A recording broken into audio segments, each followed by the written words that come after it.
Amigos, y continuamos dándoles a todos ustedes los acontecimientos de este gran evento aquí en el desayuno, celebración de Dr. King's birthday. Me encuentro con una figura de nuestra comunidad en el ámbito de educación impresionante, una persona que es un modelo a seguir y él es Dr. Richardson, el principal de la High School de New Rochelle. Good morning and thank you. Welcome to Aquitvshow. Good morning. Thank you for having me. Okay, since you are the principal of New Rochelle High School, I'm going to have some questions for you because I am an educator and we share almost the same vision. So, how do you feel about your job? How do you feel about New Rochelle and your position? Well, I love being an educator, and I especially love being an educator at New Rochelle. I think New Rochelle is a community that's diverse, that is a community that really believes in trying to help all of its children, and I think that's what makes it a really special place. So I'm really glad to be here in New Rochelle. Wow. And since we are celebrating Dr. King's birthday, I know that during your speech, you mentioned a key word, which is love. Right. And I want you to tell the audience, what do you mean by including that word in your speech? Well, the reason I focused on love, I think that's one of the most important lessons that Dr. King has taught us. The ability to look at each other as human beings and know that we have the same things that hurt us, the same things that bring us joy, and that we have much more in common than divides us. And so if we can look at another human being and have a connection and feel the type of love that we may feel for our own family members and friends, then I think that goes a long way in terms of bridging the gaps and differences that we have amongst us. Very good.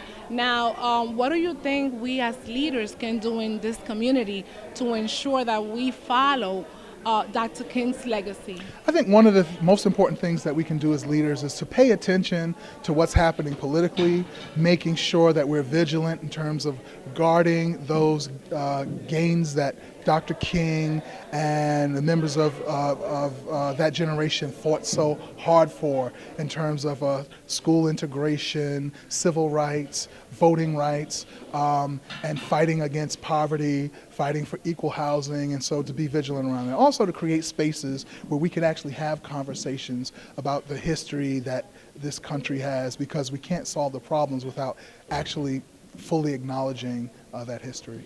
And what are the current changes and what is New Rochelle High School doing to encourage our young leaders? So I think one of the biggest things that New Rochelle High School is doing is right now we've taken up President Obama's challenge for My Brother's Keeper. My Brother's Keeper is a challenge to communities to try to support young Black and Latino boys, because those are the demographics that are at the lowest levels in terms of the indicators of wellness, things like low graduation rates, high unemployment rates, high incarceration rates. So in attempt to turn that around, the City School District of New Rochelle has partnered with the City of New Rochelle in a very unique partnership to try to take all of the resources that exist in the community through the churches, through the community-based organizations, through state and government agencies, take those resources and intentionally direct those resources to support young Black and Latino males. Wow.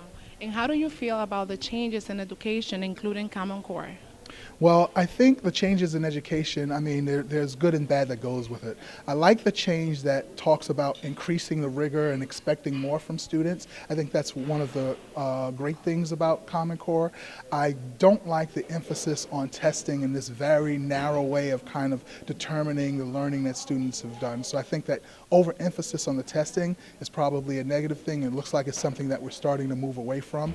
So. But in terms of expecting more from children and also diversifying what it is that they're learning, I think these are positive changes. Wow, excellent. Now, I do want to thank you for your time, but before I let you leave, I want you to send a message to our young generation, which is our audience.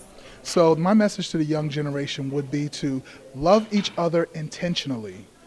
Intentionally, don't have fear of each other, and also embrace your full potential. The idea that you have the ability to make amazing, tremendous change. You have singularly untapped potential that lies within you, and put that potential in the service of making the world a better place. You all have that ability.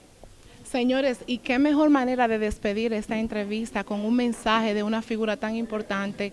Y él nos dice amarnos a todos igual. Así que nosotros continuamos con más. Thank you, Mr. Richardson, for your time. And I hope we can see you soon in our studio at 95 Lincoln Avenue. Thank you so much, and anytime. Thank you very much. Ustedes en casita, continuamos con más.